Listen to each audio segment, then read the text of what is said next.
దేవుడు మనకిచ్చిన గొప్ప అవకాశమును బట్టి మరి దేవుని వాక్యాన్ని వినే సమయమును బట్టి ప్రభువుని స్తుతిస్తున్నాను. ఆ దేవత దేవునికి మరి ప్రత్యేకమైన వందనాలు మరొకసారి తెలియజేయుచున్నాను. యాకోబు బావి దగ్గరికి యేసుక్రీస్తు వారు అలసి సొలసి వచ్చి ఉన్నారు. ఇంచుమించు మధ్యాహ్నం అప్పుడు ఆయనకి ఆకలి వేస్తూ ఉంది. ఏమైనా భోజనం కానీ ఏమైనా కొనుక్కు రావడానికి, ఏమైనా ఫలములు కానీ ఏమన్నా వాటిని కొనుక్కు రావడానికి శిష్యులు వెళ్ళారు. యేసుక్రీస్తు వారు బావి దగ్గర కూర్చున్నారు. యాకోబు గారు యోసేపుకి ఇచ్చిన బావి దగ్గర అలసిన రీతిలో ఆయన కూర్చుని ఉండగా అప్పుడు ఇంచుమించు 12 గంటలు అవుతా ఉంది. యోహాను సువార్త 4వ అధ్యాయము 4వ వచనము నుండి చూస్తున్నప్పుడు ఆయన సమరయ మార్గమున వెళ్ళవలసి వచ్చెను గనుక యాకోబు తన కుమారుడైన యోసేపుకి ఇచ్చిన భూమి దగ్గరనున్న సమరయలోని సుకారను ఒక ఊరికి వచ్చెను. అక్కడ యాకోబు బావి ఉండెను గనుక యేసు ప్రయాణము వలన అలసి ఉన్న రీతిని ఆ బావి వద్ద కూర్చుండెను. అప్పటికి ఇంచుమించు 12 గంటలాయను. సమరయ స్త్రీ ఒకతే నీళ్లు చేదుకొనుటకు అక్కడికి రాగా యేసు నాకు దాహం కిమ్మని ఆమెను అడిగాను. ఆయన శిష్యులు ఆహారం కొనుటకు ఊరిలోనికి వెళ్ళి ఉండిరి. ఆ సమయము స్త్రీ యూదుడవైన నీవు సమరయ స్త్రీనైన నన్ను దాహమున కిమ్మని ఎలా అడుగుచున్నావని ఆయనతో చెప్పాను. ఎలయనగా యోధులు సమరయులతో సాంగత్యము చేయరు.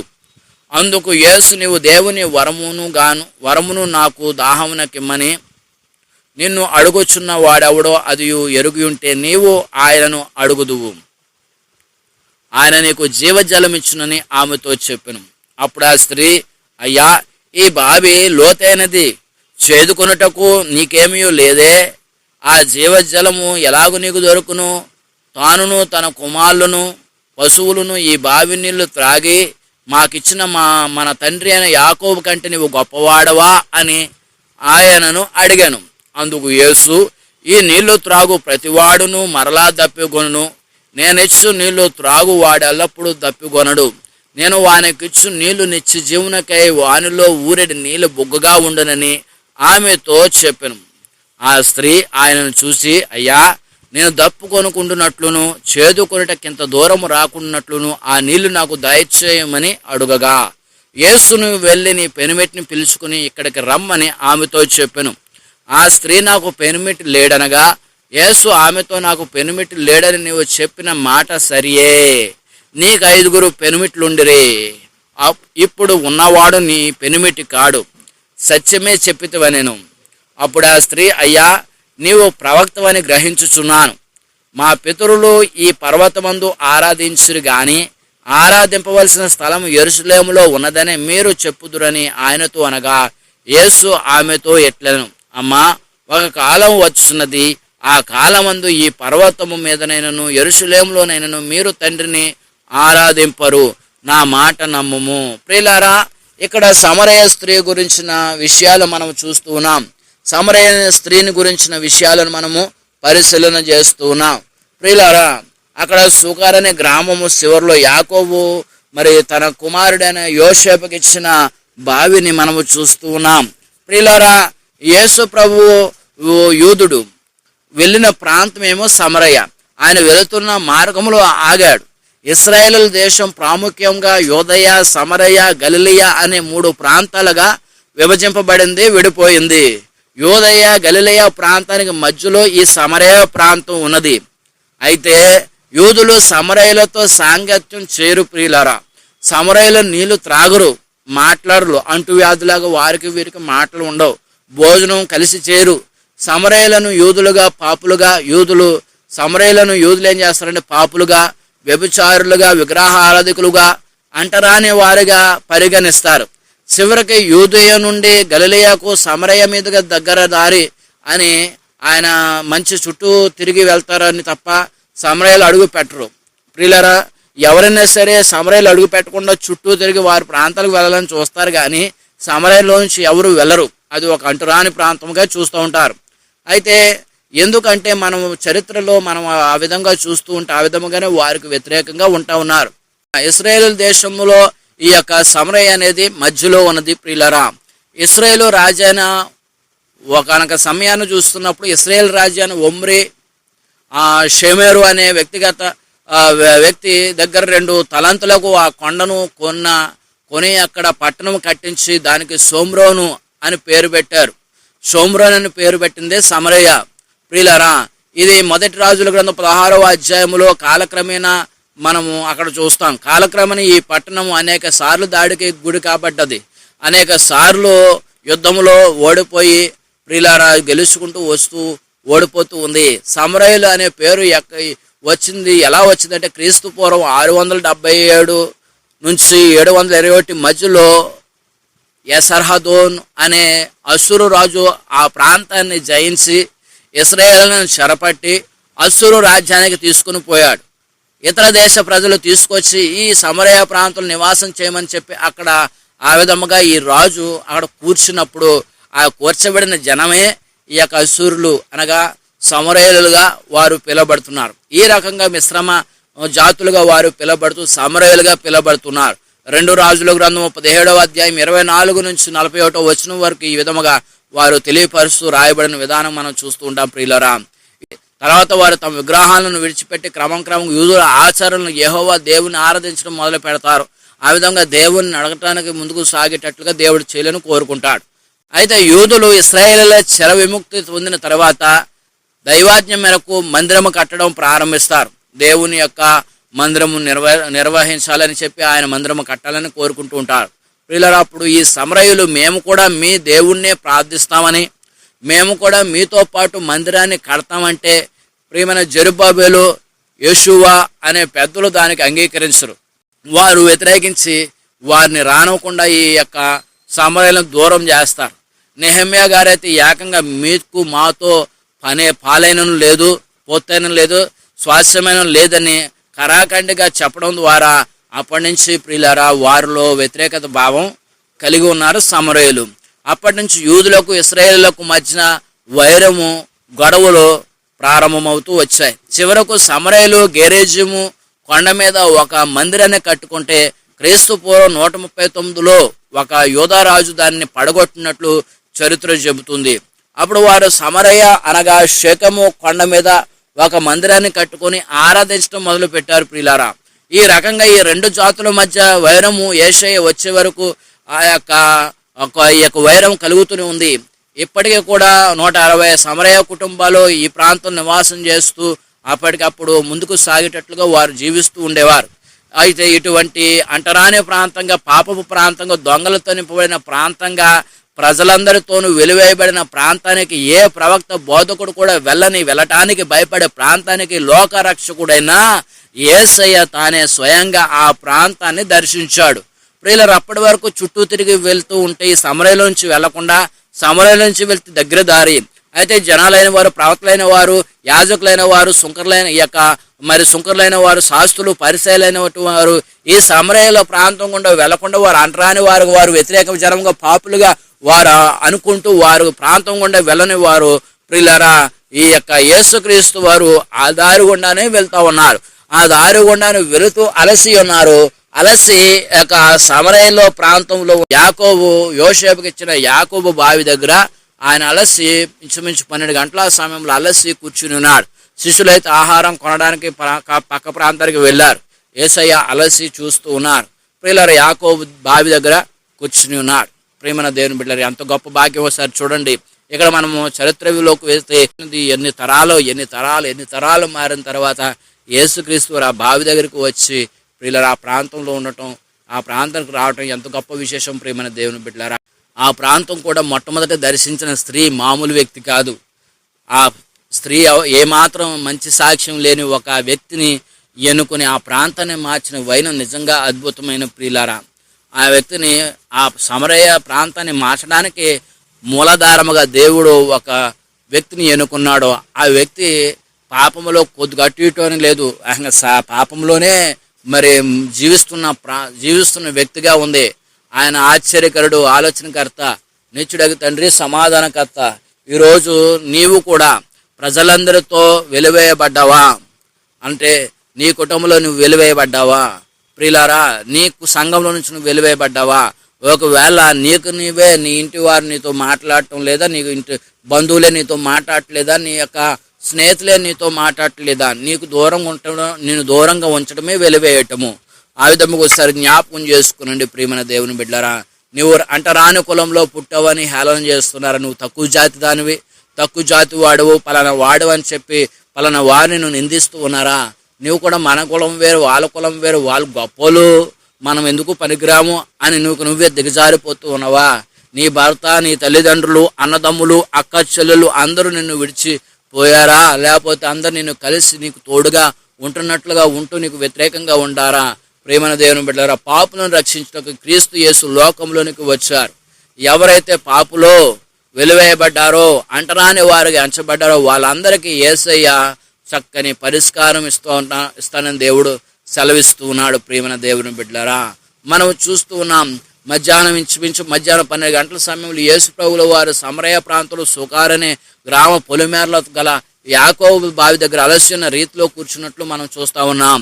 ప్రియమైన దేవుని బిడ్డలారా, యోహాను సువార్త 4:6-7 మనం చూస్తున్నప్పుడు, అప్పుడు సమరయ స్త్రీ ఒకతే నీళ్లు చేదుకొనుటకు రాగా యేసు దాహమునకిమ్మని ఆమెను అడిగెను. ఇక్కడ మనం చూస్తే ప్రియమైన దేవుని బిడ్డలారా, మధ్యాహ్నం పూట ఈ సమరయ స్త్రీ నీరు కోసం బావి దగ్గరకు వచ్చింది. ఉదయము సాయంత్రము కాదు, మధ్యాహ్నము. పల్లెటూరులో పూర్వకాలం స్త్రీలు వేకువజామున లేచి మంచినీరు కోసం బావి దగ్గరికి వెళ్ళడం సర్వసాధారణం. అయితే ఉదయం 7 గంటల తర్వాత ఎవరో బావి దగ్గరికి రారు. ఇంకా ఆ రోజుకి సరిపడే నీళ్లు తెచ్చుకొని వంట పనులు, ఏదైనా కార్యక్రమాలు ఏమైనా జరిగేసుకుంటారు ఎవరైనా సరే. కానీ ఇక్కడ ఈ సమరయ స్త్రీ మధ్యాహ్నం రావడానికి కారణం ఏమిటి? తెచ్చుకున్న నీరు అయిపోయిందా, లేకపోతే తర్వాత వచనం ప్రకారంగా యంత్రం మాత్రము కాదని అక్కడ మనం తెలుసుకుంటున్నాం. ప్రియమైన దేవుని బిడ్డలారా, ఒంటరితనం కోసమా ఏమో తెలియదు. ఒకవేళ ఒంటరితనం ఆశిస్తే ఏ కారణాల వలన ఆ సమయంలో ఎవరో బావి దగ్గర ఉంటారని తెలుసా? లేకపోతే ఎవరు ఉంటారు, ఎవరి దగ్గర ఉండరేమో, మధ్యాహ్నం సమయంలో ఎవరు ఉండరు కదా, ఒంటరిగా వెళ్ళి త్వరగా నీళ్ళు తెచ్చేసుకుందామని చెప్పి ఆ సమయానికి వస్తుందా? తన పాపపు జీవితం కొనసాగించడానికి అదే మంచి సమయమా ఏమో మనకు తెలియదు. ప్రియమైన దేవుని బిడ్డలారా, ఈ విధంగా మనం చూస్తే ఒకవేళ ఆ వ్యక్తి గురించిన జనాలు గుంపులో ఏమైనా చెప్పుకుంటున్నారేమని చెప్పి సిగ్గుపడి ఎవరు లేని సమయాన వచ్చి ఆ యొక్క మధ్యాహ్న సమయంలో నీళ్ళు తోడుకోవడానికి వస్తూ ఉందా? అది కూడా మనం ఆలోచన చేయాలి. లేక తన జీవితాన్ని ఎరిగిన ఊరి జనం తనని సూటిపోటి మాటలతో బాధిస్తున్నందువలన వారిని తప్పించుకోవడానికి ఆ సమయంలో మధ్యాహ్న సమయం ఎంచుకున్నదా అని చెప్పి కూడా మనం ఒకసారి ఆలోచన చేయాలి.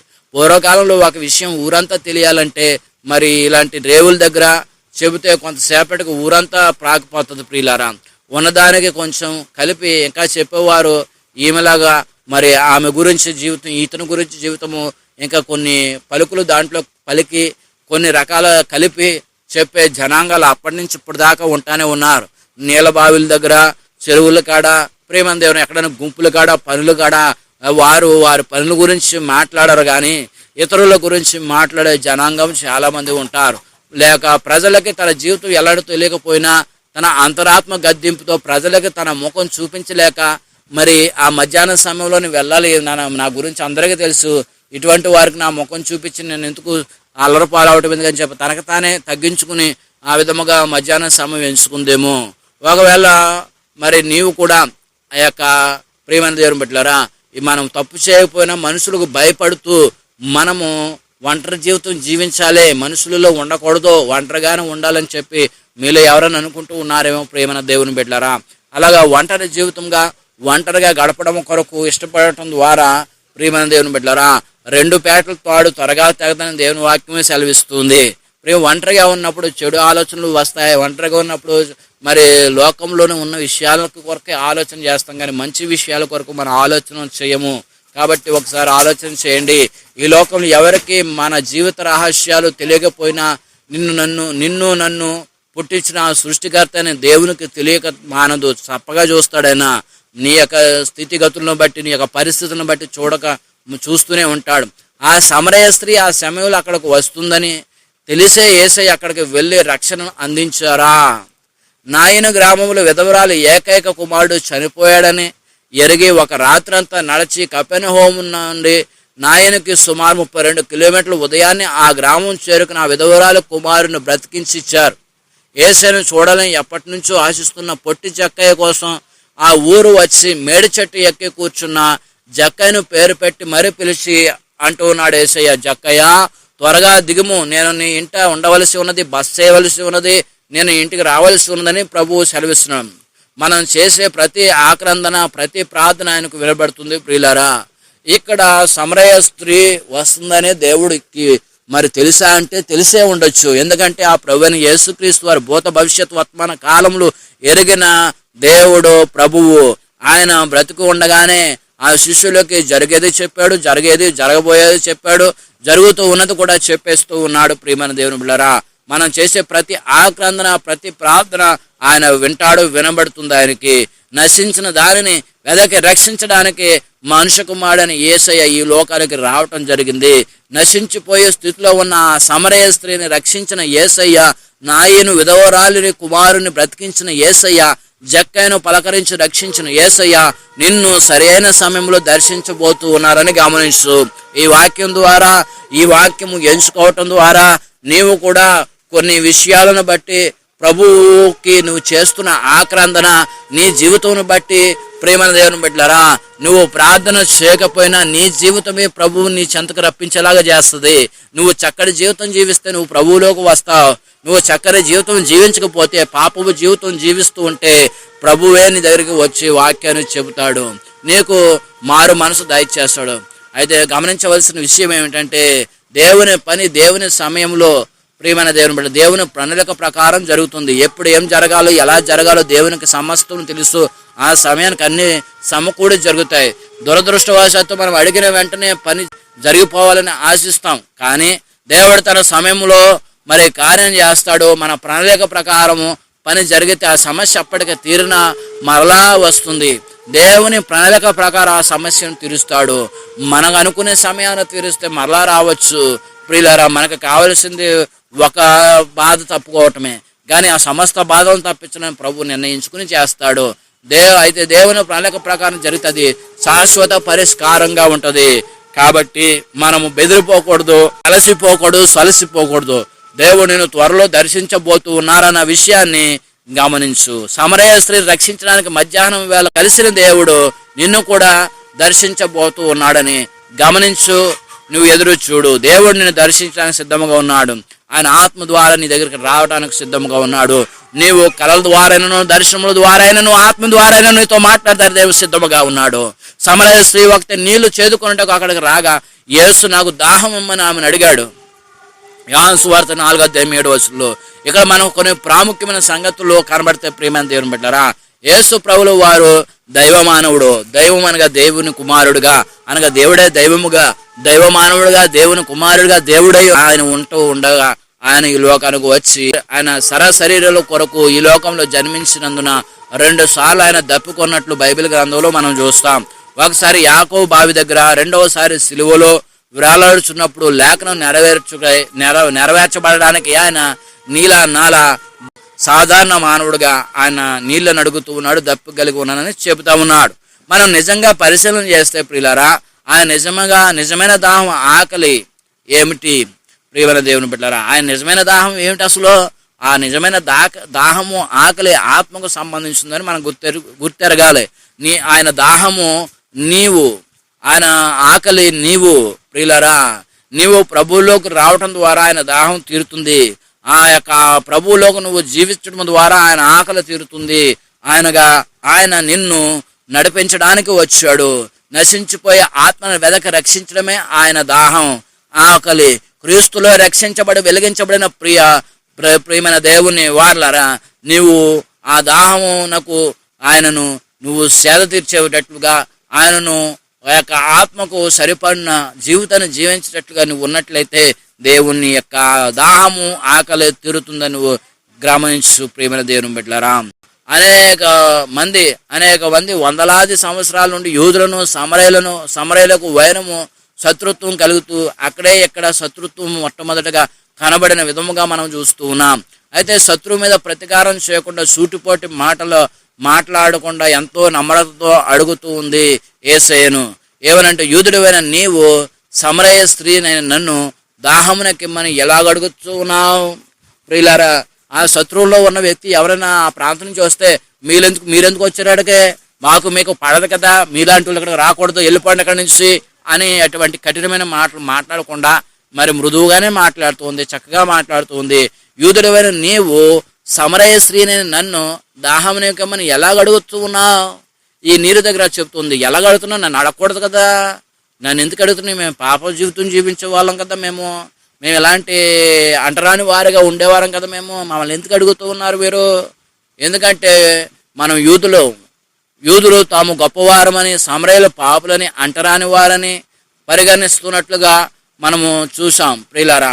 ఆ విధముగానే ఇక్కడ కూడా మరి చదివినట్లుగా ఇక్కడ కూడా మనం అదేవిధంగానే మరి అంటరాని వారిగా, పాపులుగా వారు ఎంచబడుతూ ఉన్నారు. వారు కూడా అలాగే మమ్మల్ని ఎలా చూస్తున్నారు కదా అని చెప్పేసి వారు కూడా అడగటము మరి సహజమే ప్రియమైన దేవుని బిడ్డలారా.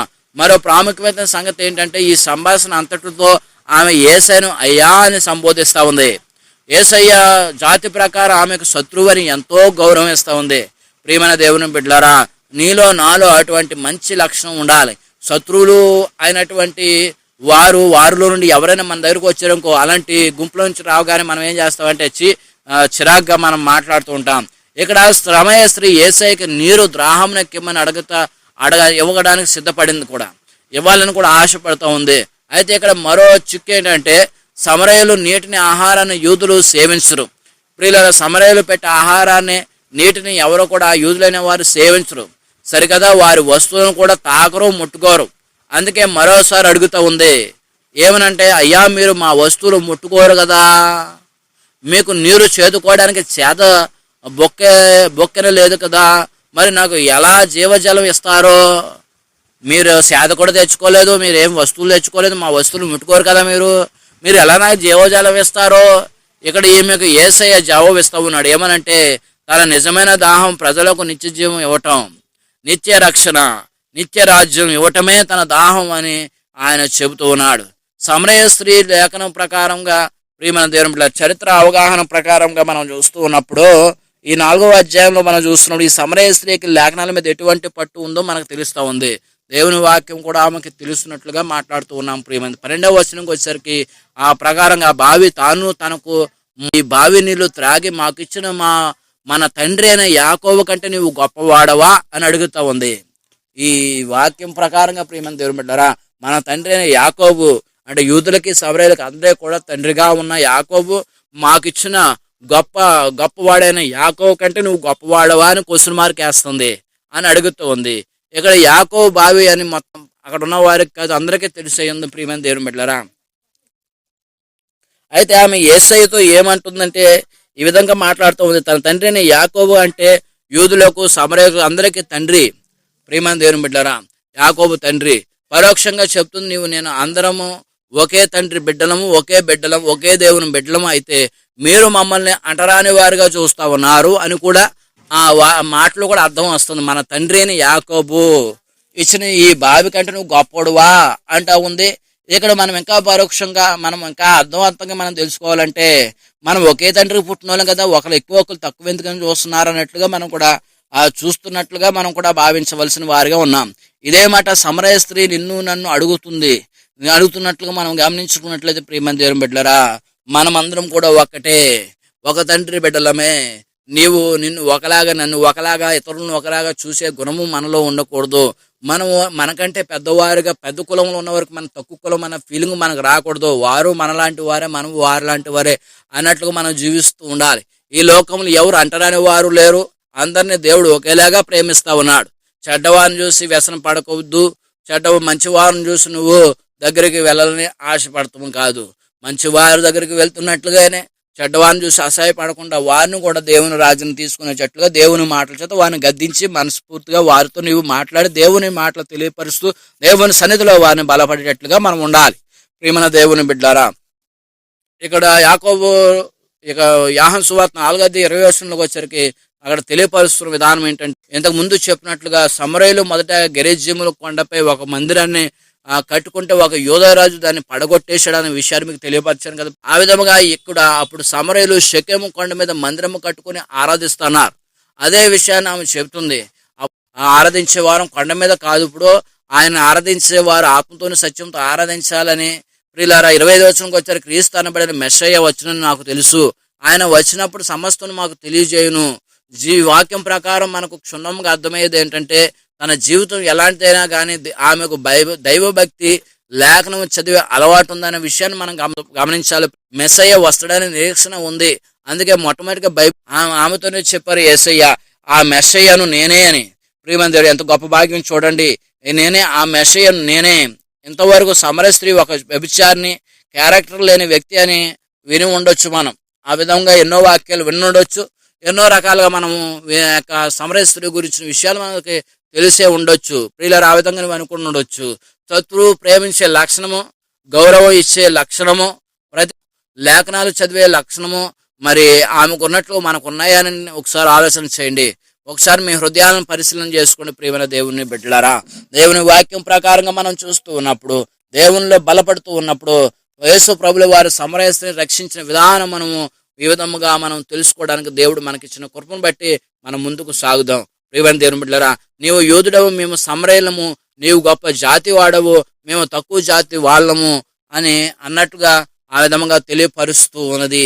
అంటే తనలో ఏం చెప్తుందంటే, తనలో ఉన్న విషయాన్ని మీరు గొప్పవారు, మేము చిన్నవారము, మా ముట్టుకోరు కదా, మీరు మా వస్తువులు మీరు ముట్టుకోరు కదా అని తెలియపరుస్తున్నారు. ఇక్కడ యేసుక్రీస్తు వరం, నేను దేవుని వరమును, ఇక్కడ యేసు చెప్తున్నా, నేను దేవుని వరమును దామునకిమ్మని అడిగిన వారు ఎవరో తెలిస్తే నీవు తిరిగి ఆయనను అడుగుతావు, ఆయన నీవు జీవజలం ఇచ్చును. దేవుని వరం అనగా దేవుడిచ్చు రక్షణ అందరికీ సమానము.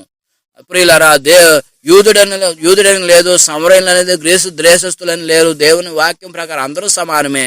గొప్పవారని లేదు, తక్కువ వారనేది లేదు. యేసుక్రీస్తు అందరికీ ప్రభువు, ఆయన అందరికీ దేవుడే అని తెలియక చాలా మంది ఆయన తక్కువగా, ఆయన అందరిలో మనుషులలో ఒకటిగా చూస్తూ ఉంటారు. ప్రియులారా, అయ్యా ఈ బావి లోతైంది, నీవు చేదుకొని నాకు ఇవ్వడానికి నీ దగ్గర ఏమీ లేదు, ఏమి తెచ్చుకోలేదు, అసలు ఎందుకు మీ దగ్గర ఏమీ లేదే అని చెప్పి ఆ యొక్క సమరయ స్త్రీ అడుగుతూ ఉంటే, యేసయ్య దగ్గర అడుగుతూ ఉంటే యేసయ్య అంటున్నారు, ఈ నీళ్లు త్రాగువారు మరలా దప్పికొంటారు, గాని నేను ఇచ్చు నీరు జీవజలము, నిత్య జీవము.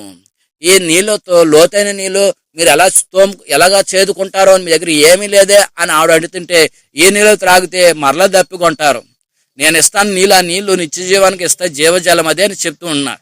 ఆవిడ మళ్ళీ సమరయ స్త్రీ అంటుంది, ఎంత దూరం నేను ప్రతిరోజు నీరు కోసం రాకుండా ఆ నీరు నాకు ఇవ్వండి, అప్పుడు నేను దప్పు కొనను. ఆవిడ ఏమంటుంది, ఆవిడ నేను ఎంత దూరం రాలేకపోతున్నాను, ఎంత దూరము రాకుండా మీరు ఏదో నీరు అంటున్నారు కదా, ఆ నీరు మాకు ఇవ్వండి, నాకు ఇవ్వండి, ఇంకా నేను ఇక్కడ ఎప్పటికీ నేను దప్పు కొనను అని చెప్తూ ఉంటే, అప్పుడు యేసుక్రీస్తు వారు ఆ విషయాన్ని అక్కడితో ఆపి, నీ పెరిమేటిని పిలుచుకుని రమ్ము. ప్రియులారా, ఆ నీరేమి ఎందుకని ఇప్పుడు తాగే నీరు అనుకుంటుంది ఆవిడ. ప్రియమైన దేవుని బిడ్డలారా, ఆ నీరు ఇవ్వటానికి ఎవరిని పిలమంటున్నప్పుడు ఇవిడ ఇమ్మని అడిగింది కదా, ఆవిడ ఇమ్మని అడగగానే ఇప్పుడు ఆమె నోటి నుంచే పాపాన్ని ఒప్పుకోవడానికి సిద్ధపరచడానికి దేవుడు చూస్తా ఉన్నాడు. అంటే ఆ నీరు ఇవ్వడానికి సిద్ధపడుతున్నాడు, అనే రక్షణ వార్తను అందించడానికి సిద్ధపడుతూ ఉన్నాడు. నీ పెనిమిటిని తీసుకునిరా, మీ భర్త గారిని నా దగ్గరికి తీసుకురా అని చెప్పి యేసయ్య అంటూ ఉన్నాడు. సమరయ స్త్రీ అంటుంది, నాకు పెనిమిటి లేడు, నాకు భర్త లేడు అంటుంది. యేసయ్య అంటున్నాడు, నీవు చెప్పింది నిజమే, నీకు సొంత భర్త లేడు, కానీ నీకు 5 భర్తలు ఉన్నారు, ఇప్పుడున్నవాడు కూడా నీ భర్త కాడు, అనగా అక్రమ సంబంధాలు. ప్రియమైన దేవుని బిడ్డలారా, సమరయ స్త్రీ అంటున్నప్పుడు ఆ మాటలకి, అయ్యా నీవు ప్రవక్తవు, ఆరాధించే స్థలం యెరూషలేములో ఉందని చెబుతారు, అక్కడికి వెళ్ళి మేము ఆరాధించాలా అని చెప్పి అంటా ఉంది. దేవుడు ఆత్మగా ఆయన ఆరాధించేవారు ఆత్మతోనూ సత్యంతో ఆరాధించవలనని ప్రియులారా యేసయ్య చెప్తూ ఉన్నాడు. మళ్ళీ సమరయ స్త్రీ అంటుంది ఏమంటే, క్రీస్తు అనబడే మెస్సయ్య వచ్చినప్పుడు ఆయన మాకు సమస్తను తెలియజేయను. అంటే మాటల ప్రకారం తెలుస్తుంటే ఆయన మెస్సయ్య కోసం ఇప్పుడు ఎదురు చూస్తుందని మనం గమనించాలి. ప్రియులారా, మెస్సయ్య కోసం ఎదురు చూస్తూ ఉన్నది, ఆయన మాకు అన్ని బోధిస్తాడు, అన్ని తెలియపరుస్తాడు అని అంటుంది. కాబట్టి ఆ మెస్సయ్యే వచ్చేసాడు, ఆ మెస్సయ్యే తనతో మాట్లాడుతూ ఉన్నాడు. నేనే యేసయ్య అంటున్నాడు, మెస్సయ్య తెలియజేస్తున్నాను కానీ యేసు అంటున్నాడు, నేనే ఆ మెస్సయ్యను. ప్రియమైన దేవుని బిడ్డలారా, ఈ యొక్క ఇద్దరు మాటలు అంతా మాట్లాడుతూ ఉన్నారు. మనం చూసుకుంటే దేవుడు ఎన్నో ఆత్మీయ మర్మాలు తెలియజేస్తాడు మనకు. ఆ విధంగా ఆమె కూడా ఆత్మీయ మర్మాలు తెలియజేస్తున్నాడు. దేవుని దృష్టిలో అందరూ సమానమని, యేసయ్య నిత్య జీవం ఇవ్వగలరని ఆ విధముగా చెబుతున్నాడు. అంతేకాకుండా సమరయ స్త్రీ యొక్క పాప జీవితాన్ని బయలుపరిచాడు. అక్కడే తన యొక్క ఆవిడ ఎలా ఉంది ప్రియులారా? ఎవరైనా అక్రమ సంబంధాలు పెట్టుకునేవారు నాకు ఒకరున్నారు, నలుగురున్నారు, ఐదున్నారని సమాజంలో ఎవరికి చెప్పుకోరు. కొంతమంది ఇద్దరిని చూడొచ్చు, కొంతమంది ఒకరిని చూడొచ్చు, కొంతమంది మూడో వ్యక్తిని చూడొచ్చు, ఐదో వ్యక్తిని చూడొచ్చు. అందరూ అంతమందిని చూసి ఉండకపోవచ్చు. కానీ యేసుక్రీస్తు వారు దగ్గరుండి చూస్తున్నట్లుగా, ఆమె గురించి సమస్తం జరిగిన వాడుగా, తన యొక్క అక్రమ సంబంధమైన అనగా ఆమె యొక్క చెడు ప్రవర్తన అంతా కూడా ఎదురుగా పెట్టేస్తూ ఉన్నాడు ప్రియులారా. ఆమె గురించిన అక్రమ సంబంధం కొనసాగించింది. ఆరో వ్యక్తితో అక్రమ సంబంధం పెట్టుకొని ఏమి తెలియనట్లు నటిస్తుంది. హృదయ రహస్యాలు తెలిసిన వారు మన యేసయ్య. కానీ ఎవరు తృణీకరించారు ప్రియమైన దేవుని బిడ్డలారా? ఆయన ఎవరిని తృణీకరించడు.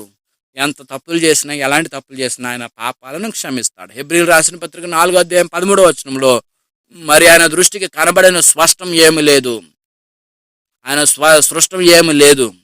మనం ఎవరికి లెక్క చెప్ప అప్పగింపవలను. ఆ దేవునికి సమస్తము తేటగా కనబడుచున్నవి. మన క్రియలు ఆయనకి మురికి గుడ్డలా కనబడుచున్నవి. ఎవరు చూడటం లేదని, ఎవరికి తెలియటం లేదని విచ్చలవిడిగా జీవితం జీవిస్తూ ఉన్నారేమో ప్రియులారా. అటువంటి జీవితం జీవించే వారితో దేవుడు మాట్లాడుతున్నాడు. చీకట్లో చేస్తున్నావా? దేవుడు చూడలేదని, ఏమీ లేదని గుర్తుంచుకో. దేవుడు చూస్తూ ఉన్నాడు. సమరయ స్త్రీ పాపాన్ని బట్టబయలు చేసిన దేవుడు ఈ రోజు ఈ వాక్యం ద్వారా నీతో మాట్లాడుతున్నారు. మంచిగా ఉన్నంతసేపు దేవుడిని దీవిస్తాడు. అతిక్రమంలో చేయువాడు వర్ధనుడు కానీ దానిని ఒప్పుకొని విడిచిపెట్టువాడు కనిక్రమం పొందినని సామెతల గ్రంథం 28:13 దేవుడు చూపిస్తున్నాడు. ఇక్కడ సమరయ స్త్రీ నీవెంత నన్ను అనేటంత గొప్పవాడివా నీవు అనకుండా నీవు ప్రవక్తవని చెప్పింది ప్రియులారా. నీవు గొప్పవాడివా, నీవు నా అనకుండా నీవు ప్రవక్తవని చెబుతా ఉంది. ఇక తర్వాత వచనంలో ఈ తన పాప జీవితాన్ని ప్రజలందరికీ ఎదుటి ఒప్పుకొని యేసయ్య కోసం సాక్ష్యం చెప్పినట్టుగా మనం చూస్తాం. అందుకే కార్యక్రమం పొందింది, గ్రామ రక్షణకు కారణం అయ్యింది. ఆ ఊరు వారిని రక్షించడంలో మొదటి స్త్రీగా నిలబడింది ప్రియులారా. ఇక్కడ ఒక విషయాన్ని గమనించాలి. ఇంతటి పాప స్థితిలో ఉన్న స్త్రీని కూడా యేసుక్రీస్తు అమ్మా అని సంబోధిస్తూ ఉన్నాడు, పిలుస్తూ ఉన్నాడు. 4:21 నీవు అలా సంబోధించగలవా ప్రియమైన దేవుని బిడ్డలారా? పాపము చేసే వ్యక్తిని నువ్వు ఎప్పుడైనా, పాపం చేసే పురుషునితోటి పాపం చేసిన వ్యక్తి దగ్గరికి వెళ్ళి నువ్వు యారా పోరా ఏమే అంటావు, కానీ వారిని ఎంత ప్రేమగా పిలుస్తూ ఉన్నావు. ఎందుకంటే వారితో నువ్వు మాట్లాడేటప్పుడు వారి తప్పులు నీకు కనబడితే కనుక వారు నీకు తక్కువగా కనబడతారు. ఎందుకంటే ప్రతి పాపాలు ఏం చేస్తాయంటే వారి గుణమును తగ్గిస్తాయి, వారి ఆ యొక్క గౌరవాన్ని తగ్గించేస్తాయి. ప్రియులారా, యేసుక్రీస్తు వారు అక్కడ గుణమును చూసి, ప్రియమైన దేవుని బిడ్డలారా, అక్కడ తన యొక్క చేసిన పాపములను చూసి ఆమెతో మాట్లాడటం లేదు. ప్రియమైన దేవుని బిడ్డలారా, దేవుని బిడ్డగా తాను కూడా మానవులు అందరూ కూడా చెడిపోయి ఉన్నారని కాకుండా ఆమె తప్పు చేసినప్పటికీ క్షమించే మనస్తత్వం కలిగిన దేవుడు, ఒప్పుకుంటే క్షమించడానికి సిద్ధపడిన దేవుడు గౌరవిస్తా ఉన్నాడు. ప్రియులారా, ఇక్కడ చూడండి, ఆమె ఒప్పుకోక మునుకు పాపి అని, ఒప్పుకున్న తర్వాత పరిశుద్ధురాలు అనే మనస్తత్వం చేసేది కాదు.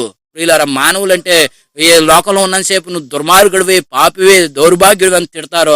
దేవునిలోకి వచ్చిన తర్వాత మంచివారైన తర్వాత నువ్వు మంచోడివి, చాలా గొప్పోడివి అని చెప్తారు. అప్పుడొక మాట, ఇప్పుడొక మాట. అప్పుడు గుణం అలా ఉంది, ఇప్పుడు గుణం ఎలా ఉంది, వారిని బట్టే కదా అంటారని మనం అనుకోవచ్చు. ప్రియులారా, దేవుడు భవిష్యత్తు తిరిగిన దేవుడు ఇప్పుడున్న మాటను బట్టి అది పూర్తి కాకుండా ప్రియమైన దేవుని బిడ్డలారా మార్చిపోయే దానినే అంటాడు తప్ప స్థిరస్థాయిగా ఉండేదాన్నే ఆయన స్థిరస్థాయిగా ఉండేదాన్ని కొరకే ఆయన మాటతో ప్రకారం వెళ్తాడు తప్పించి మధ్యలో ఆగిపోయే దానికోసం ఆయన కొనసాగించడు. కాబట్టి ఆ విధంగా చెప్తూ ఉన్నాడు. ఏమనంటే అమ్మా అని పిలుస్తూ ఆ స్త్రీని జీవితాన్నే మార్చేశాడు. ప్రియమైన దేవుని బిడ్డలారా, అమ్మా అని పిలుస్తున్నాడు. వ్యభిచారిని, వేశ్యను నీవు అలా పిలవగలవా? వ్యభిచారంలో పట్టబడిన స్త్రీని యూదుడు యేసుక్రీస్తు తీర్పు కోసం ఆయన యొద్దకు వచ్చినప్పుడు ఆయన ఆమెను అమ్మా అని పిలిచారు. ప్రియమైన దేవుని బిడ్డలారా, ఎవరు ఎంతవరకు పిలుపు విన్నా తన పాపపు జీవితాన్ని మార్చేసుకుని జీవితాంతం యేసుక్రీస్తు కొరకు సాక్షిగా జీవించి హతసాక్షిగా మారింది. ఈరోజు నీ జీవితం ఎలాంటిదైనా సరే యేసుక్రీస్తుని పిలుస్తూ ఉన్నారని గమనించు. యేసుక్రీస్తుని దగ్గరికి రా అని, ఆయన దగ్గరికి రమ్మని, నీ పాపాలు ఒప్పుకొని విడిచిపెట్టి పాపాలు కడిగి వేసుకొని చెబుతూ ఉన్నాడని గమనించు. ఇక సమరయ స్త్రీకి 5 ఇప్పుడు ఉన్నవారు భర్త కాదని చెప్పి మొత్తం 6 నేను అంత పాపిని కాదని అనుకుంటున్నావా?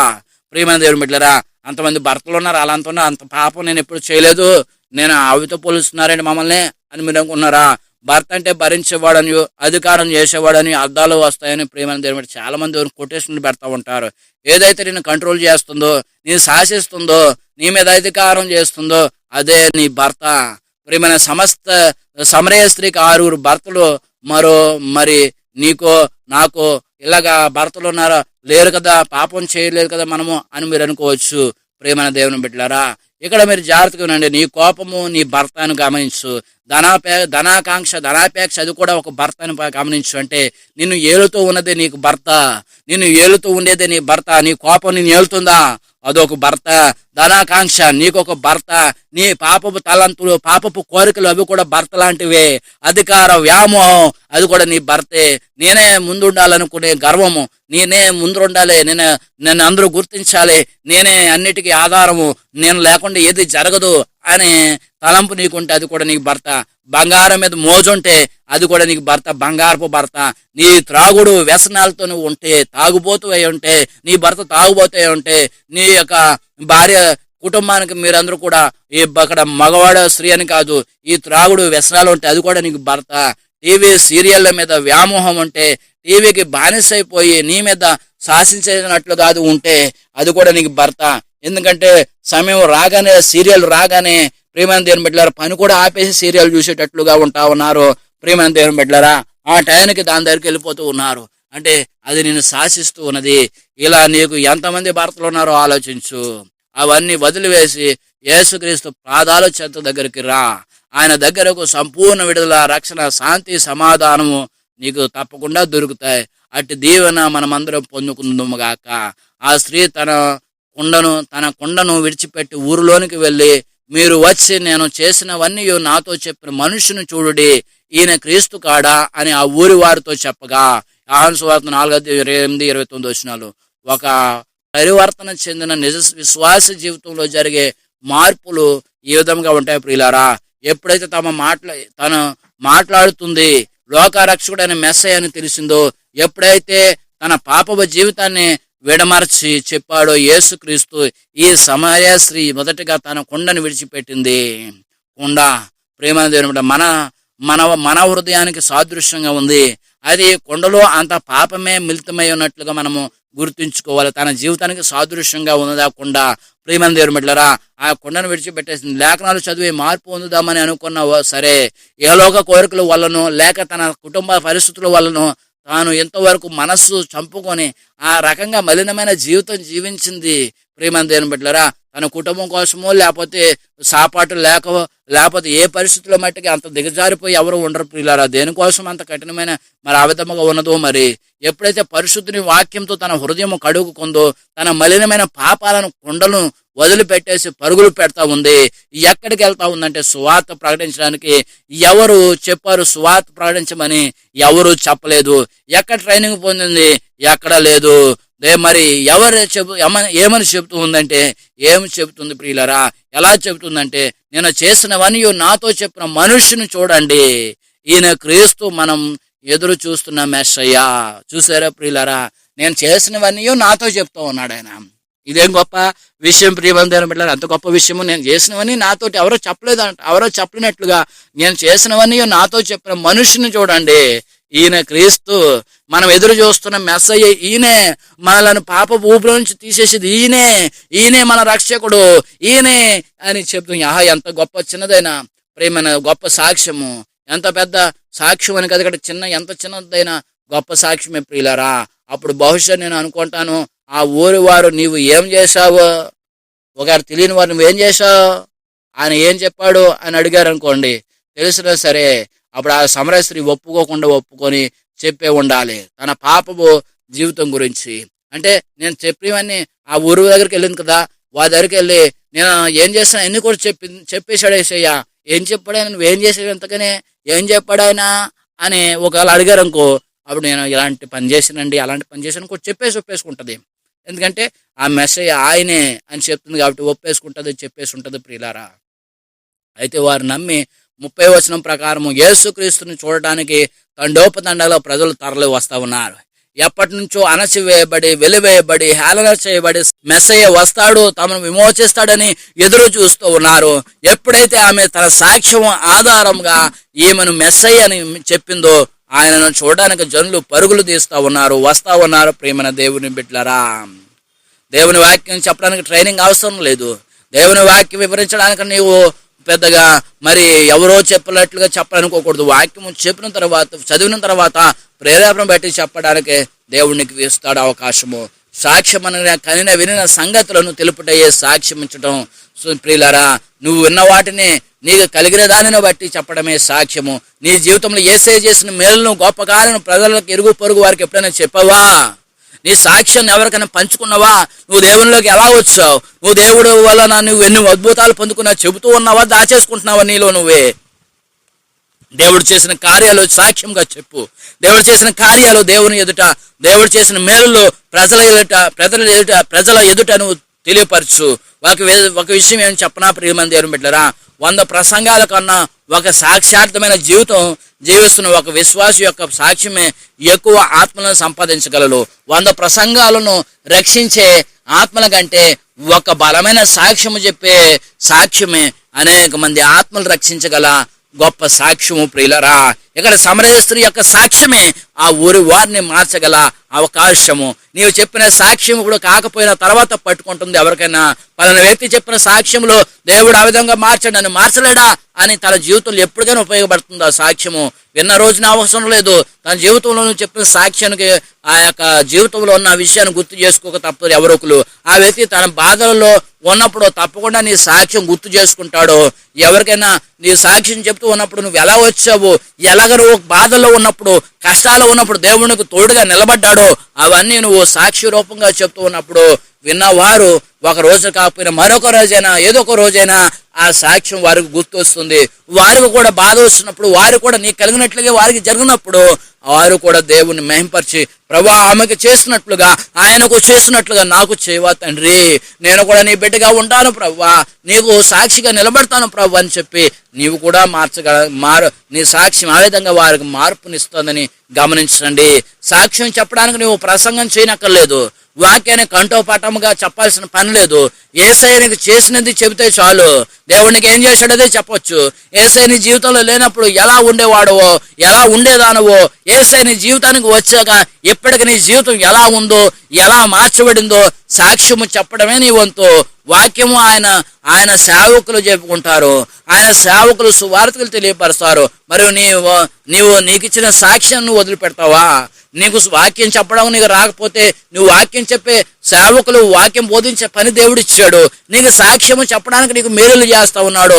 నీ జీవితంలో ఎప్పుడో జరిగిన దాన్ని, ఇప్పుడు జరిగిన దాన్ని, అస్తమానం జరిగిన దాన్ని సాక్షిగా నువ్వు చెప్పలేకపోతున్నావా? చెప్పు. దేవుడు చేసిన మేలు నువ్వు చెప్పు. మరి నీ పని అనగా ఆలక్ష్యం చేయకు, సాక్ష్యం చెప్పు. మీరు సర్వలోకానికి వెళ్ళి సర్వ సృష్టికి సువార్త ప్రకటించుడి అన్న యేసుక్రీస్తు చివరి ఆజ్ఞ గుర్తుంచుకోండి ప్రియమైన దేవుని బిడ్డలారా. సర్వ సృష్టికి వెళ్ళి మీరు సువార్తను ప్రకటించవలసిన పని లేదు ప్రియమైన దేవుని బిడ్డలారా. ఆ సర్వ సృష్టికి వెళ్ళి సువార్తను ప్రకటించే పని దేవుడు సేవకులకు ఇచ్చాడు, అనేక మందికి ఇచ్చాడు. సువార్త ప్రియమైన దేవుని బిడ్డలారా, ఆ సువార్త అనేది ఏంటంటే సాక్ష్యమే. నువ్వు చెప్పే సాక్ష్యమే సువార్తగా మార్చబడుతుంది. వార్తను సేవకులు అందిస్తారు, సువార్తను అనగా క్రీస్తు గురించిన శుభవార్తను, క్రీస్తుకు చేసిన మేలును బట్టి నువ్వు చెప్పేది అది సువార్తలోనికి అది మార్చబడుతుంది ప్రియులారా. వారు ఎప్పుడైతే నీ సాక్షి విని దాని ప్రకారంగా జీవించి దాని ప్రకారంగా దేవుళ్ళలోకి వస్తే ఆ సాక్ష్యము సువార్తగా ముగింపునిస్తుంది. ఇక్కడ సమర స్త్రీ నేను క్రీస్తును చూశాను రండి అంటే నమ్మేవారు కాదేమో, కానీ నేను చేసినవన్నీ నాతో చెప్పిన మనుషుని చూడండి అంటా ఉంది. చూసారా ప్రియులరా, ఈయన క్రీస్తు కాడా ఎంత గొప్ప సాక్ష్యము. నేను క్రీస్తుని చూసానంటే నీకేమన్నా క్రీస్తుని చూసావా? మెస్సయ్య కోసం నేను ఎంతకాలం చూస్తున్నా, నువ్వు చూసావా? ఆయన నీ దగ్గరకు రావటం ఏంటి, నువ్వు అలాంటి దాని కదా ఇలాంటి దాని కదా అంటారు. ప్రియమైన దేవుని బిడ్డలారా, ఆమె ఎలా చెప్తుందో చూడండి. అలాగా క్రీస్తుని చూసానంటే వాళ్ళు చూద్దాంలే, సర్వస్ చూద్దాంలే అనుకుని ఉండొచ్చు. ప్రియమైన దేవుని బిడ్డలారా, ఇక్కడ ఏం చెప్తూ అంటే నేను చేసిన వాటన్నిటిని చెప్పిన వ్యక్తి ఇతను చూడండి, ఈయన క్రీస్తు కాడా ఎంత గొప్ప సాక్ష్యం. ప్రియమైన దేవుని బిడ్డలారా, నీకు అలాంటి సాక్ష్యం ఉన్నదా? ఆయన నీ జీవితంలో చేసిన మేలు ఎవరికైనా చెప్పవా? నేను క్రైస్తవుడిని చెబితే ఎవరైనా ఏమనుకుంటారు అని సిగ్గుపడుచున్నావా? నేను బైబిల్ పెట్టుకుంటే ఎవరైనా చూస్తారేమని చెప్పి సెంగుచాటును దాచుకుని వెళ్తున్నావా? ఒక్కసారి ఆలోచించు. బ్యాగులో పెట్టుకున్నావా? బైబిల్ కోసమే బ్యాగు కొన్నావా? చాటున వెళ్ళి సువార్త ప్రకటించుకో, సువార్త వింటూ చాటున వెళ్ళి ప్రార్థన చేసుకుంటూ ఉన్నావా? భయపడుతున్నావా? దేవుని మాటలు వినటానికి భయపడుతున్నావా? దేవుని బైబిల్ని పట్టుకెళ్ళడానికి సిగ్గుపడిపోతూ ఉన్నావా? ఒక్కసారి ఆలోచించు ప్రియమైన దేవుని బిడ్డలారా. నేను యేసయ్య చెప్పింది గుర్తుందా? ఎవరైతే నన్ను గూర్చి నా బోధ గురించి సిగ్గుపడతారో వారిని దూతల ముందు నేను ఒప్పుకోను. మీరెవరో నాకు తెలియదు అంటాను యేసయ్య చెప్తూ ఉన్నాడు. ప్రజల దగ్గర అందరి దగ్గర నన్ను ఒప్పుకున్నవాడే, అందరి ఎదుట ఒప్పుకున్నవాడు నేను పరలోకంలో కూడా వాడిని ఒప్పుకుంటానని యేసయ్య చెప్తూ ఉన్నాడు. మనుషుల దగ్గర వారెందుకు సిగ్గుపడతారు? విగ్రహాన్ని పూజించే వారికి లేని సిగ్గు, విగ్రహాలు కదలలేదని మెదలలేదని పూజించేవారు ఎదురుగా అందరూ జనాల్లో గుంపుల్లో కనబడుతూ ఉంటే, నిజమైన దేవుణ్ణి పూజిస్తున్న మనము, సర్వశక్తుడైన యేసుక్రీస్తు అని పూజిస్తున్న మనము చాటును పూజించవలసిన పని ఏంటి? ఏదో తప్పుడు పనులు చేస్తున్నట్లు, దొంగ పనులు చేస్తున్నట్లు చాటు చేయవలసిన పని ఏంటి ప్రియమైన దేవుని బిడ్డలారా? దేవుని వాక్యం అదే చెప్తుంది. నువ్వు అందరిలో నన్ను ఒప్పుకునే ఎడలా, సమాజంలో నన్ను ఒప్పుకునే ఎడలా నిన్ను పరలోకంలో నిన్ను ఎవరో నేను నాకు తెలిసి అంటాను. నేను జనులలో నన్ను ఒప్పుకొనని వాడు, మనుషులలో నన్ను ఒప్పుకొనని వాడు, నేను కూడా అక్కడ ఒప్పుకొనని యేసయ్య చెప్తున్నాడు. ఒకవేళ ఎంతవరకు చెప్పలేదా? ఎప్పటి వరకు నువ్వు సాక్ష్యం అనేది చెప్పలేదు? యేసుక్రీస్తు వారి గురించి ఒక మాట కూడా ఎవరి దగ్గర చెప్పలేదా? నేటి నుండైనా, ఈ రోజు నుండైనా సాక్ష్యం ఇవ్వటం మొదలుపెట్టు. యేసయ్య గురించి తెలియపరచు. చివరకు సమరయ స్త్రీ చెప్పిన సాక్ష్యం విన్న సమరయులు యేసయ్యను వేడుకొన్నారు, అయ్యా కొన్ని రోజులు మాతో ఉండండి అని. యేసుక్రీస్తు వారిని చీకొట్టలేదు ప్రియులారా, ప్రేమతో ఆదరించాడు. వారితో పాటు 2 రోజులు ఉన్నాడు. 40 వచ్చిన చూసారా ప్రియులారా? వారు వచ్చారు, వచ్చి ఎంత ప్రేమగా పిలుస్తున్నారు, అయ్యా మాతో ఉండండి, కొన్ని రోజులు మాతో ఉండండి అన్నారు. ఇక్కడ యేసయ్య వారితో ఉండి చక్కగా భోంచేసి తినేయటానికి తాగేయడానికి వెళ్ళట్లేదు. ఇంకా దేవుని మాటలు చెప్పి వారికి దేవుని ప్రేమను రుచి చూపించి ఆయన ఉత్తముడని తెలియపరిచి రక్షణ ఆనందాన్ని వారికి ఇవ్వడానికి వెళుతూ ఉన్నాడు.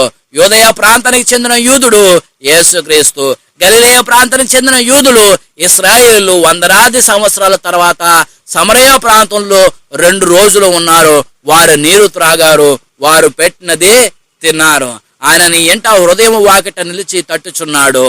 ఆయన స్వరము తలుపు తీస్తావా? అయితే ఆయన నీ ఎంట ప్రవేశించి నీతో కలిసి ఉండడానికి ఇష్టపడుతున్నాడు. 2 రోజులు గడిచిన తర్వాత సమరయులు ఆ సమరయ స్త్రీతో అంటున్నారు ఏమనంటే, ఇక మీదట నువ్వు చెప్పిన మాటను బట్టి కాక మా మటుకు మేము ఈయననే మెస్సయ్యని నమ్ముచున్నాము. చూసారా ప్రియులారా? దేవునికి మహిమ కలుగును గాక. ఇక ప్రియమైన దేవుడు సమరయ స్త్రీ చెప్పిన సువార్తను బట్టి వారు నమ్మి వెళ్ళారు. తర్వాత యేసుక్రీస్తు 2 రోజులు ఏం చెప్పాడో దేవుని వాక్యాన్ని ప్రకటిస్తున్నప్పుడు ఆయన బోధను, ఆయన ప్రేమను చూసిన వారు, నీవు చెప్పిన మాట ప్రకారం కాదు, నీవు చెప్పిన మాటను బట్టి మేము విన్నాం, ఇప్పుడు కళ్ళారా చూసాం రక్షణను, కాబట్టి ప్రభువుని చూసాం, కాబట్టి ఈ మెస్సయ్య అని చెప్పి మేము నమ్ముచ్చు ఉన్నాం, ఆయన మెస్సయ్యను మేము నమ్ముచ్చు ఉన్నాం అని చెప్పి నువ్వు చెప్పిన మాట బట్టి కాదు, మరి మేము నమ్ముతూ ఉన్నాం ఆయనే మెస్సయ్య అని. ప్రియులారు చూసారా? వారంతటా వారే నమ్ముతూ ఉన్నారు. అంటే నువ్వు రక్షణ పొందుకో, బాప్టిజం తీసుకొని చెప్పి, సరే నువ్వు చెప్తున్నావు కాబట్టి నేను బాప్టిజం తీసుకుంటున్నాను, నువ్వు చెప్తున్నావు కాబట్టి నేను రక్షణ తీసుకున్నాను అని చెప్పడం ద్వారా అది రక్షణ కాదు ప్రియులారా. తనంతట తానే రక్షణ పడాలి, తనంతట తానే రక్షణలోకి రావాలి, తనంతట తానే యేసయ్యను నమ్మాలి. నీవు కూడా తనంతట తానే, నీ తల్లి చెప్పింది, నీ భర్త చెప్పాడు, నీ ఇంటి వారు చెప్పారు, మనం కూడా క్రైస్తవుడు, నువ్వు కూడా క్రైస్తవుడు అయిపో, ఇదిగో రేపు అందరికీ బాప్టిజం ఇస్తారు, వారితో పాటు బాప్టిజం ఇస్తున్నారు కదా, నువ్వు కూడా చేసుకో వారితో పాటు అని చెప్తే తీసుకుంటున్నావేమో. రక్షణ నీలోకి రాదు, నీ అంతటా నీవే నేను దేవులోకి రావాలి, యేసయ్యలోకి రావాలి, నేను నమ్ముతూ ఉన్నాను, నా రక్షకుడు నన్ను రక్షణ ఇచ్చాడు అని నీ అంతటా నీవే నమ్మి రక్షణ తీసుకోవాలి. ఆ విధంగా వారందరూ కూడా ఆ విధంగానే ప్రవర్తన కలిగి యేసయ్యను నమ్ముతూ, నీవు చెప్పిన దాన్ని బట్టి కాదు మేము నమ్ముచూ ఉన్నామని చెప్పి ఆయన క్రీస్తు నమ్ముతున్నారు. ఒక పాపపు స్త్రీ రక్షించబడి కడగబడి ఇచ్చిన చిన్న సాక్ష్యం ఆ ఊరంతటిని మార్చగలిగింది ప్రియులారా. మరి నీవు రక్షించబడి ఎన్ని రోజులైంది? నీ ద్వారా ఎవరికైనా ఒక సువార్త అందిందా? ఎంతమంది నువ్వు యేసయ్య దగ్గరికి నడిపించావు? ఎంతమంది యేసయ్య గురించి సాక్ష్యం ద్వారా, నీ ప్రవర్తన ద్వారా పరిచయం చేస్తావు? నీ ప్రవర్తననే ఒక కరపత్రంగా మరచి వారికి ఎవరికైనా తెలియపరిచావా? నువ్వు ప్రజలను ఆకర్షించావా? నీ జీవితాన్ని బట్టి నిన్ను చూసి ఆ బిడ్డ చూడు, ఆ వ్యక్తి చూడు ఎంత ప్రార్థనలో ఉన్నాడో, ఎంతగా దేవుని ఎదుగుతూ ఉన్నాడో అని తెలుసుకుని వారు ఎవరైనా నిన్ను చూసి మెచ్చుకుని వారు నీలాగా మారాలని కోరుకుంటున్నారా? నేడు దినాల్లో అనేక మంది క్రైస్తవులు సాక్షాత్మైన జీవితం జీవించకుండా యేసయ్యకి, క్రైస్తవ్యానికి చెడ్డ పేరు తెచ్చేవారుగా ఉన్నారు. ఒకవేళ ప్రియమైన విశ్వాసి, ప్రియమైన దేవుని బిడ్డ, నీవు అదే స్థితిలో ఉంటే నేడే నీ జీవితాన్ని మార్చుకో. సమరయ స్త్రీని చూసి నేర్చుకో, విశ్వాసగా యేసుక్రీస్తుకి సాక్షిగా జీవించు. ప్రియమైన దేవుని బిడ్డలారా, మన దేవుని ప్రేమయు ఆయన ఇచ్చిన రక్షణను మనం గుర్తుంచుకుందాం. ఆయనలో ఎదగాలని కోరుకుంటున్నాను. రక్షకుడైన యేసుక్రీస్తు కృపయు పరిశుద్ధాత్మ సహవాసము సన్నిధి దేవున ప్రభు సన్నిధి నీకు తోడుగా ఉండాలని, ఆ విధముగా ఈ యొక్క సమరయ స్త్రీ ద్వారా తెలుసుకున్న విషయాలను దేవుని బోధను ఆ యొక్క సమరయ స్త్రీ మరి మార్చబడి ఆ ఊరు వారికి మార్పు తెచ్చేటట్లుగా చేసింది. అక్కడ తన పాపపు జీవితాన్ని విడిచిపెట్టేసింది. ప్రియులారా, యాకోబు బావి దగ్గర ఈ యొక్క సువార్తను అందించిన యేసయ్య సమరయలో ఉన్న జనులందరికీ దేవుని మాటల చేత ప్రకటించే 2 రోజులు వేరే ప్రాంతం వెళ్ళవలసి వచ్చిన ఆయన అక్కడ ఆగి సువార్తను అందించాడు. దేవుడు ఎవరికి రక్షణ కావాలో వారికి అందిస్తాడు. నీకు రక్షణ ఇచ్చాడు. నిన్ను రక్షిస్తేనే దేవుని చెంతకు వచ్చావు. రక్షణ ఆయన ఇవ్వకపోతే నీ అంతటా నువ్వు తీసుకోవటం సిద్ధపడ్డావా? అయితే దేవుని వాక్యం నీ దగ్గరకు వచ్చింది కాబట్టి, ఆ యేసయ్య వాక్యం ద్వారా నీ దగ్గరకు వచ్చాడు కాబట్టి నీలో ప్రేరేపణ కలిగి నువ్వు రక్షణ పొందుకున్నావు. ఆ రక్షణ పొందుకున్న నీవు కొంచెం కింద మంచం కింద దీపం పెట్టినట్లుగా నువ్వు అలాగా నీ రక్షణను సాక్ష్యాన్ని పెట్టొద్దు. దీపస్తంభం మీద పెట్టు, అనేక మందికి వెలుతురునిస్తుంది. నీ సాక్ష్యమును చూసి ఒక్కరైనా రక్షించబడటం ద్వారా నీ రక్షణకు నీ సాక్ష్యానికి విలువ ఉంటుంది. కాబట్టి నా జీవితమును చూసి మార్పు చెందమని చూపిస్తూ ఉంది అక్కడ. ప్రియులారా, తన జీవితం ఒకప్పుడు ఎలా ఉందో ఇప్పుడు మార్చడానికి తన జీవితాన్ని చూపించుకుంటూ ఉంది. ఆయన చూడండి, నా జీవితాన్ని చెప్పిన యేసయ్యను చూడండి, నేను చేసిన పనులను చూసి ఆ యొక్క వచ్చిన యేసయ్యను చూడండి అని చెప్పినట్లుగా ప్రియులారా, యేసయ్యను నీవు ఒకనొక సమయం నువ్వు ఎలాంటి స్థితిలో ఉన్నావో చెప్పండి సాక్ష్యముగా. తర్వాత నువ్వు ఇప్పుడు ఎలా ఉంటున్నావో చెప్పు సాక్షిగా. అది ఇది 2 చెప్పు. దేవుడు చేసిన కార్యాలని కనులారా చూపించు. విన్నవారు, నీ సాక్ష్యం విన్నవారు ఒక రోజున కనులారా దేవుని మహిమను చూస్తారు. ఆ స్త్రీ చెప్పిన మాటను విన్నారు సమరయులు. యేసయ్య వారి చెంతకు వెళ్ళాడు, కనులారా చూశారు. అప్పుడు వారు చెప్పిన మాట, నీవు చెప్పిన దాన్ని బట్టి కాదు కానీ మేము ఆ మెస్సయ్యను నమ్మొచ్చు ఉన్నామని. అలాగే నీవు చెప్పిన సాక్ష్యం బట్టి కాదు కానీ వారంతటా వారే రక్షణలోకి వస్తారు.